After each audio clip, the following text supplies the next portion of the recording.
Hello, First Call folks.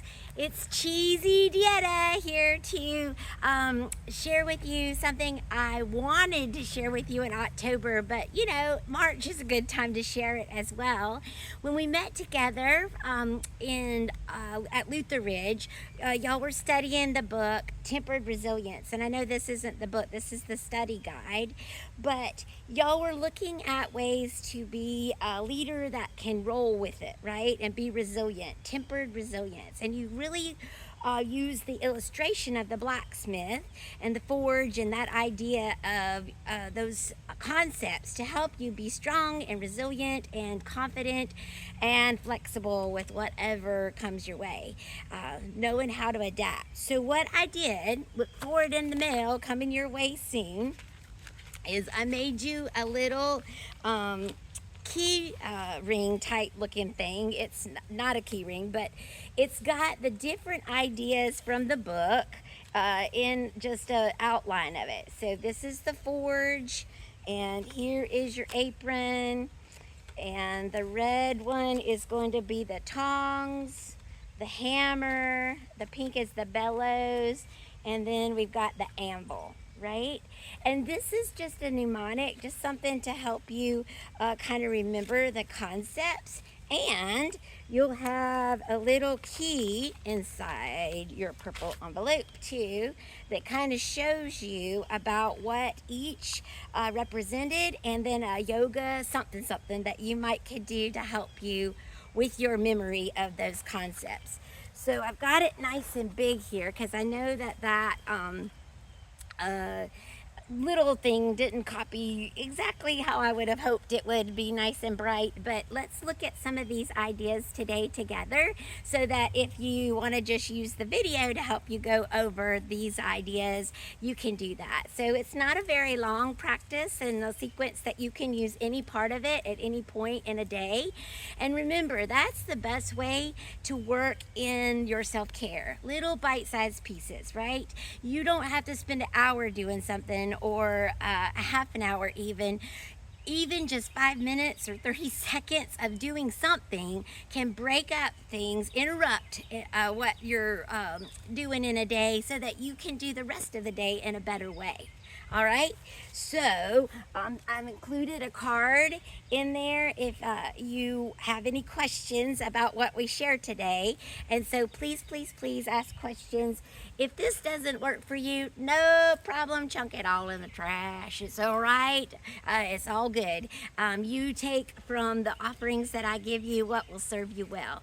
And remember to always let go which that does not, right? If it doesn't serve you well, let it go, let it go. All right, so here we go. We're going to start off in mountain pose. All right, so mountain pose is just head over the in between the shoulders over hips.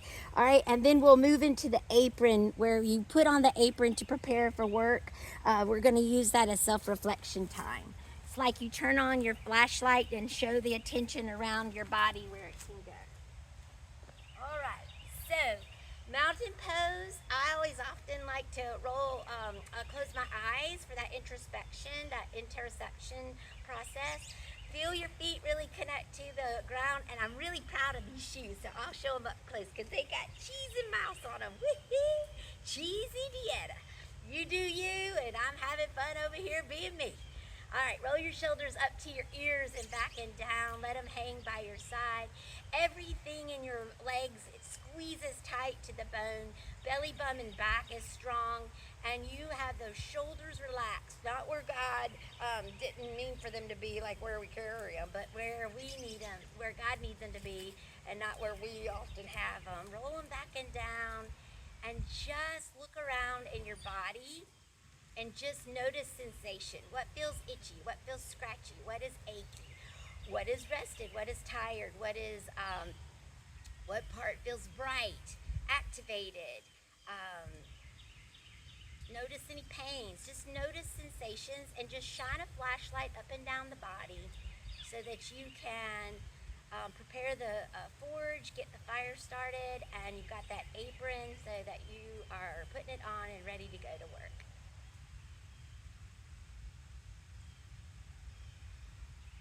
Notice the quality of your breath as you do this process. And keep paying attention to the quality of the breath. And notice that if you can deepen it as you work through these ideas, okay? All right. The next thing you're going to do is you're going to get your tongs out. And your tongs will help you hold relationships with care. All day long you're helping folks, and all day long you're working hard, and all day long you're carrying what other people bring to you. And so hold those with care, but remember not to own it, all right? You can't own all the world. You were never designed to, right? It'll break your back if you carry that load. Let God hold it, and you're just walking and holding these relationships with care. And then we'll hammer time. All right. What we'll do is we'll do the breath of joy posture or breathing pattern. And remember that the stress that we encounter makes us a leader. It builds the strength. When you're working muscles, you break them down, right? You break the fibers, and then you go back, let your muscles heal, and then you do it again. And that builds the strength. So that's what we want to do. Okay, before I go back, let me show you my shoes. Aren't these great? Look at the mouse. I can't believe they make such cool stuff like that. Amazon is your friend. Okay. All right, so we're back here. We're going to do the tongs. It's about love, love, love. All right, hold those hands to the heart. Release that oxytocin. That's what it's all about. Because God loves us. We love each other. Mother, father, sister, brother, everybody scream and shout, woo-hoo, because that's what it's all about. It's about love, love, love. And hold those relationships. Walk with people, but don't carry their load, all right? You weren't designed to carry or fix anybody else's world, right? You were designed to walk beside folks and share God's love the way that God does for us, right? All right, so breath of joy is going to be setting your feet wide, wider than Birdie there. And then you're going to breathe your wings out and breathe your wings up. And it's also called like orchestra breath. And when you get to the last inhalation, you ha! All right, you come down. So I also think it's almost like chopping down a tree too. All right, so breathe forward, breathe out, breathe in, and down. Exhalation. Inhale, inhale, inhale, exhale. All right, big breath in, big breath in, big breath in, and out. All right, good work for the core strength too. Yogis say if you've got anything stuck inside of you, it can come out with this this breath pattern. All right, here we go. Ha! Ha! Ha! Ha!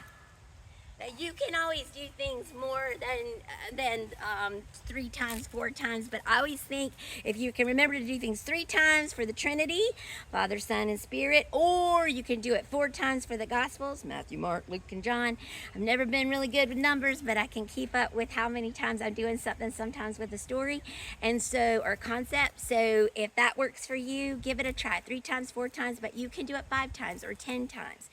If you find yourself getting dizzy when you're going down, maybe it's not the breath pattern for you, or maybe you don't want to go down as far as you exhale the breath forcefully. All right? The last 2 ideas is another breathing pattern for resilience called bellows breathing.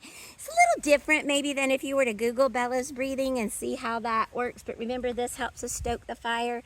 And then the anvil is about the rhythm of leading and not leading. Sometimes you're the bug and sometimes you're the windshield, right? Sometimes you're being hammered on, sometimes you're the hammerer. And there's a time to let go and let other people do their thing, or there's a time to be more directive or more in the middle of it and guiding. So this is going to be a cooling breath pattern that we will do here. And this breath pattern is breathing in over the tongue. All right, now since I don't need the full body to get her done, what I'll do is I'll stand right here, hope that I'm right where you need me to be. Bella's breath is hands to shoulders, if that'll work for your body. Take your elbows as close as they will come for you. Some of us have lots of gifts here on the front of our body and we can't get our arms very close. It's all good. You celebrate the body that you are in today because it is beautifully crafted by the Lord and your experiences. And you know what? God always said when he made something, it's good, right? Not perfect, doesn't need to be. All right, it's good. All right, so you're going to take those elbows towards one another, then breathe them open. And as you do, push the body forward, making an arc in the back, arch, right? This is called extension for the back, and it's also opening. So it helps counteract all the times we're over a computer or steering wheel or writing or eating or piano playing. Those of you who are we're always over, right? So this is counteracting that. So exhale here, inhale forward, exhale here, and then on the exhale, see if you can round the back and get flexion in the spine. Good stuff to move the spine all the ways it was designed to move. Breathing in and breathing out. Now, cooling breath is a breath pattern where you need to stick the tongue out. You can, it depends on who your parents were and the genetics of things. You can breathe in the Tootsie Roll if you can make your tongue curl up, right? But if you can't do that, do not beat yourself up because honestly, that is a genetic. It depends on how you were put together on if you can do that or not. Truly, so breathe just out over the tongue. So cooling breath is sticking the tongue out, and then you breathe in over it. And as you breathe in, it's a cooling breath, and then you can let it go. If you're a Tootsie Roll, have that special talent and superhero quality, you can stick it out and breathe in, and you'll feel the cool air come in through the tongue that way, and then let it go. You can also do this with a straw, right? You can breathe in through a straw to feel the cool air come in and the cool air go out. And cooling it with that breath helps you remember there's sometimes you are hammering and working on that anvil super hard. You're leading right there in the middle of it, right up front. And then there's sometimes when you're giving yourself that break that you need, or it's somebody else's turn, and don't rob somebody else of their opportunity to be a leader. Okay, thank you so much for the opportunity to be together. In me and you and all of us, there is a light, and it lights this whole world, right? Jesus lives within our hearts. We are the temple, and in us there's a light, and it lights the whole world. It radiates the truth, all right? It radiates boundless will, right? We can go on, we can persist, we can be determined. So bring your hands down to where your seat of power is in the body, yogis say. All right, it helps us go to action. All right, get out there and serve, and it brings knowledge and wisdom. All right, if we just take time to listen. In me there is a light. It lights the whole world. It radiates truth, boundless will, action, and knowledge. May God be with you this day and every day. Thank you for putting up with a cheesy greeting and some ideas about how to go back to the important topics that you studied this fall. Have a great day, everyone. Thank you.